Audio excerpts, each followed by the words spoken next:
Assalamualaikum warahmatullahi wabarakatuh. Hello everyone.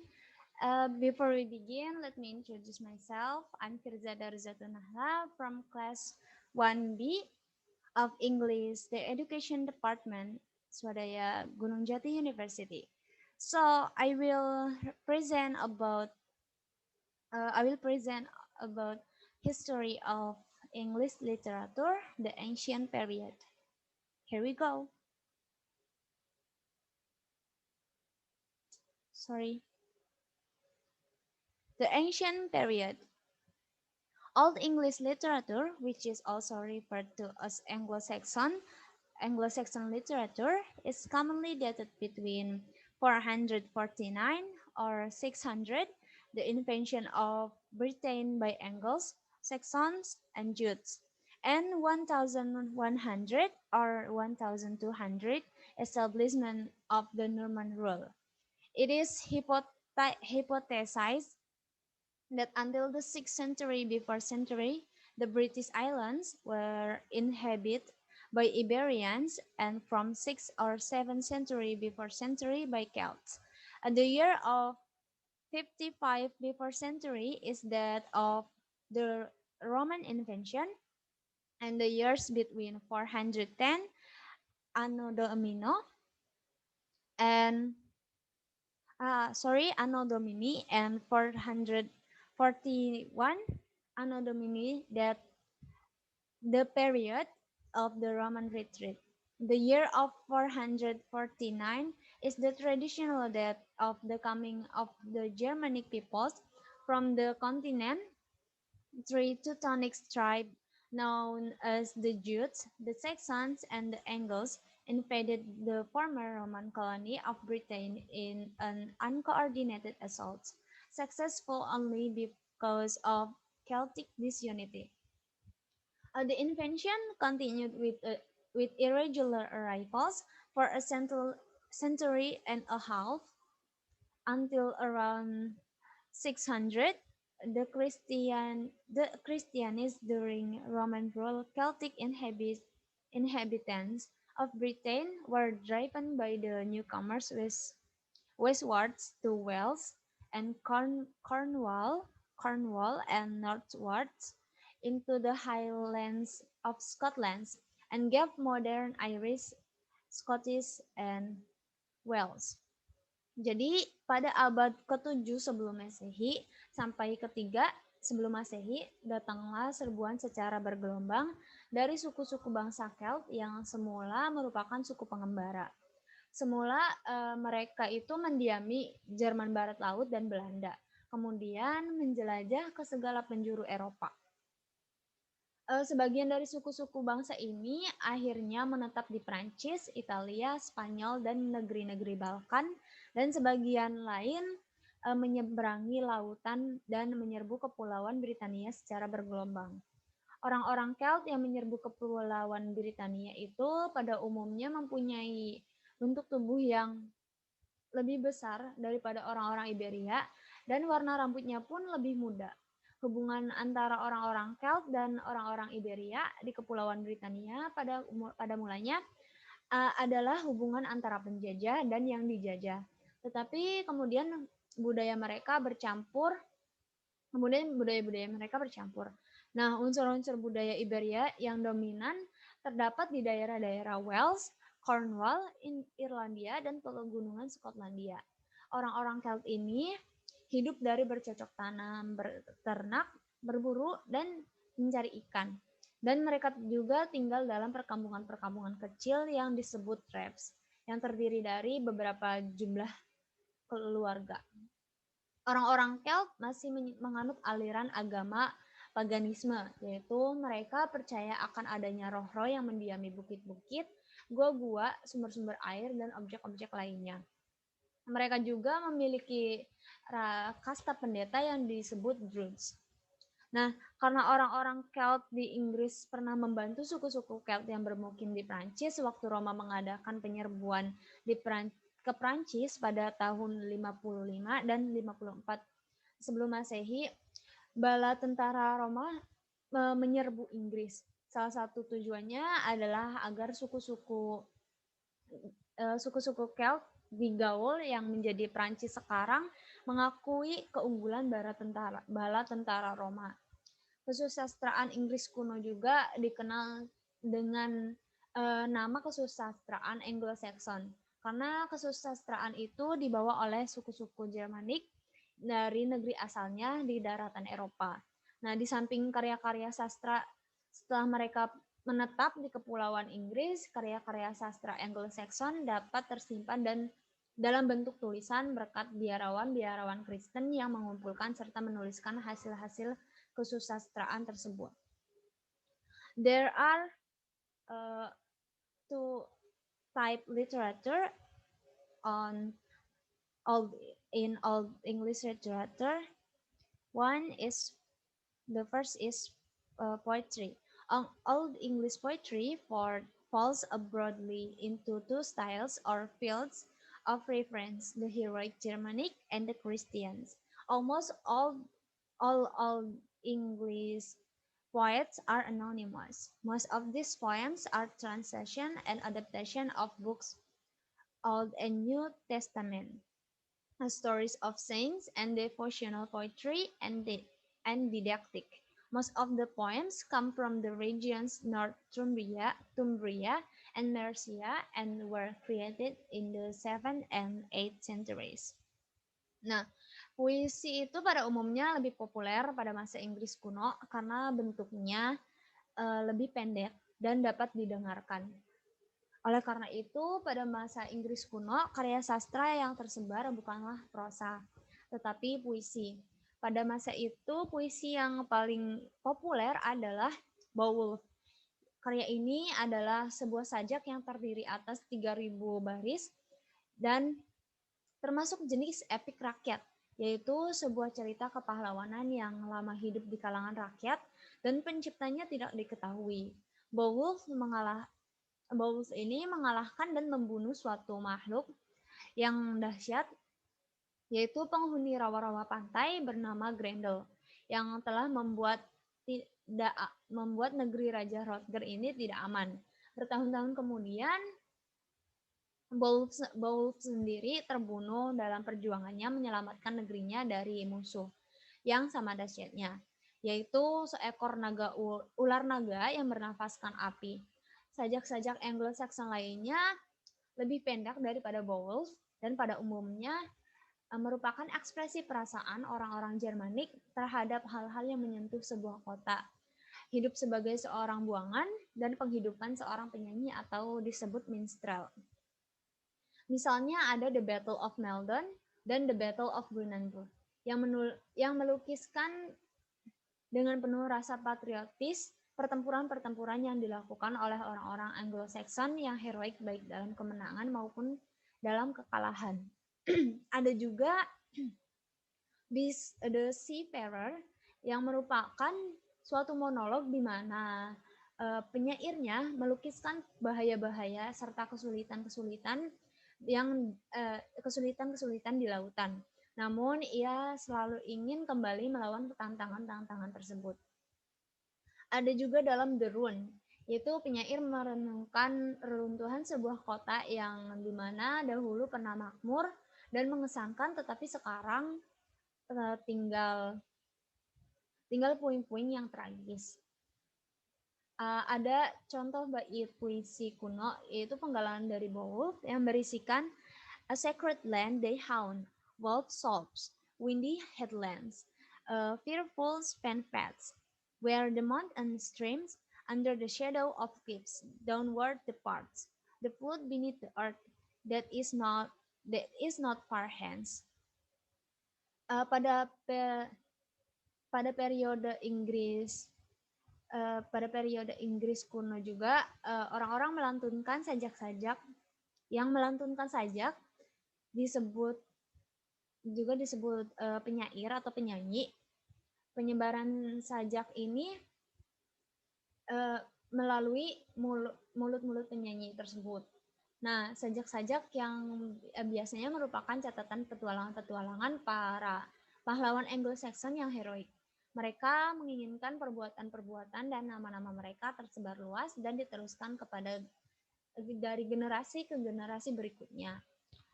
Terdapat dua macam penyair dalam puisi Inggris kuno ini. Yang pertama ada The Gleeman, yang itu orang yang tidak menciptakan lagu atau sajak sendiri, tetapi seperti Rapsodi Yunani yang melantunkan sajak-sajak yang dia pelajari dari orang lain. Dan yang kedua ada The Scop. Penyair ini menggunakan cerita-cerita legenda dan petualangan sebagai sumber inspirasi dalam menciptakan sebuah syair atau nyanyian. Ada salah satu sajak Anglo-Saxon yang paling aneh dan menarik adalah yaitu sebuah kumpulan teka-teki atau disebut riddles yang pada periode pertengahan dianggap sebagai suatu bentuk sastra yang jauh lebih terhormat daripada teka-teki sekarang. Sajak teka-teki ini atau riddles ini mempunyai penggemar yang luas di daratan Eropa. Teka-teki Inggris kuno sangat imajinatif dan indah. Sebagai contohnya, seperti ini. The new man is a young Viking sailing through the skies in his pirate ship, laden with spoils of battle, to build a citadel for himself in highest heaven.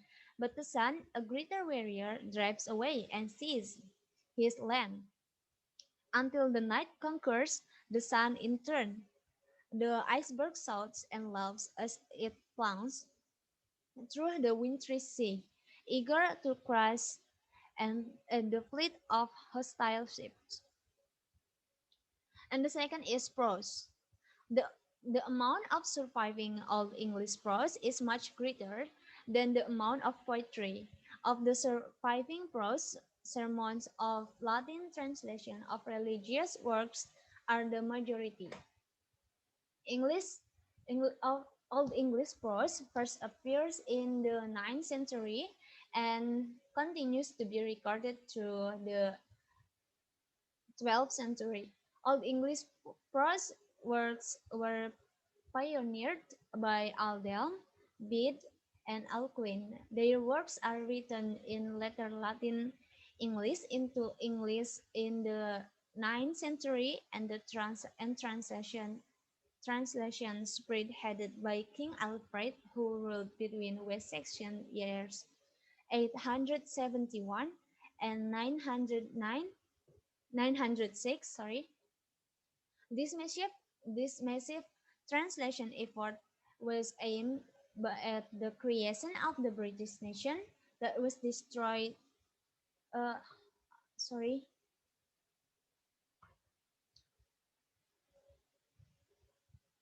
Sorry. That was destroyed by the attack insistently by the Scandinavian. Aldhelm was a graduate of the Canterbury School and had attended both Hadrian and an African priest and Theodore, a Greek priest. Apart from writing prose, Aldhelm was also known as a poet and was familiar with classical Latin poets and scriptures. In his writings, both prose and poetry, Aldhelm uses a lot of figurative language, such as exemplary, metaphor, illusion, and so on. Misalnya ada pada karya Aldhelm yaitu berjudulkan The Golden Necklace of Virtus, the white jewels of merit, the purple flowers of modesty, the swan-like whiteness of old age, the opening of the gate of dumb silence, the shining lamps of chastity, in which the oil of modesty burns. Contoh-contoh tersebut merupakan bahasa metafor karena Aldhelm ini membandingkan dua hal atau ide yang berbeda. Kalung, necklace dibandingkan dengan kebijakan.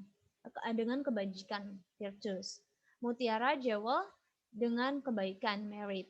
Bunga ungu, purple flowers dengan kesederhanaan, modesty. Warna putih angsa, swan, dengan usia lanjut, old age, dan sebagainya. And the second, venerable bed, years 672 until 735. Bed, who bleeds Engel, grew up at Wearmouth Abbey and spent his teenage years in Monastery Jarrow. He is, he is a theologian and the best Christian history of his day. He absorbs a lot culture which is a legacy from Europe.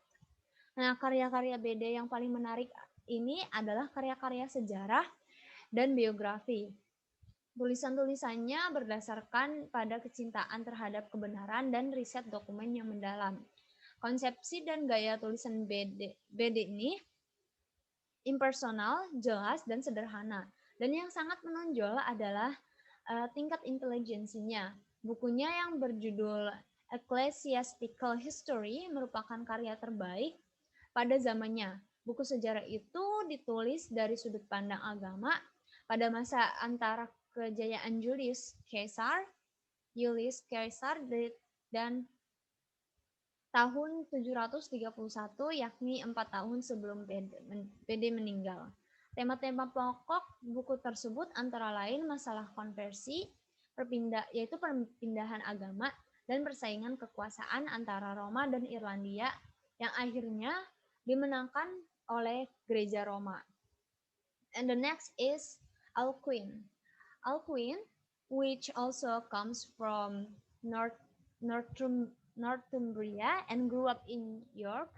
He collaborated with Charlemagne, known as Charles the Great, atau Charles the Great or Charles I, Anno Domini 742 until 814, a king of the Franks, 768 until 814. Frank is a tribe Germanic in the Rhine area at the beginning of the era Christian in Old English Franca, British Mid-Franc. Alcuin ini meninggalkan negaranya ketika peradaban kuno suku Engel akan punah karena penyerbuan orang-orang Danis atau Denmark dan memporak-porandakan biara-biara dan pusat-pusat studi. Sebagian besar karya-karya dari Alcuin ini yang ditujukan kepada Charlemagne atau Charles the Great dengan nama samaran David atau membandingkan dengan nama samaran David atau membandingkan Charlemagne ini dengan Homer dan dirinya dengan nama samaran Flacius atau Horace. Nah, karya-karyanya ini banyak membahas tentang gramatika, retorik, dialektik, dan karya-karya lainnya berupa dialog dan catechism atau mengajar atau menguji dengan banyak pertanyaan. Nah, seringkali bentuk-bentuk pertanyaannya sangat mirip dengan teka-teki atau riddles, yaitu suatu bukti selera suku Anglo-Saxon yang sangat kuat, dan jawaban-jawabannya hampir selalu dalam parafrase dan metafor. Sebagai contohnya ada, what is the body? The spirit's lodging. What is hair? The clothing of the head. What is the birth? The distinction between the sexes, the mark of age. What are the eyes? The guides of the body, the vessels of light, the index to thought. What is the sun? The splendor of the world, the beauty of the sky, the grace of nature, the honor of the day, the distributor of the hours. What is the sea? The path of boldness, the earth's born, the divider of region, the receiver of streams, the spring of showers. Nah, karya-karya prosa lainnya juga cukup berperan dalam periode Inggris kuno ini, antara lain Pastoral Care karangan Paus Gregorius yang digunakan sebagai buku penuntun para rohaniwan yang pada zaman itu masih banyak yang masih belum luas pengetahuannya. Anglo-Saxon Chronicle, ada lagi Anglo-Saxon Chronicle, yaitu berupa kumpulan catatan kejadian penting dalam kerajaan Alfred, dan catatan-catatan tersebut diteruskan sampai 2 abad setelah raja itu meninggal. Kumpulan catatan itu merupakan dokumen sejarah dan monumen prosa Inggris awal. Ada juga Universal History and Geography karangan Horatius yang merupakan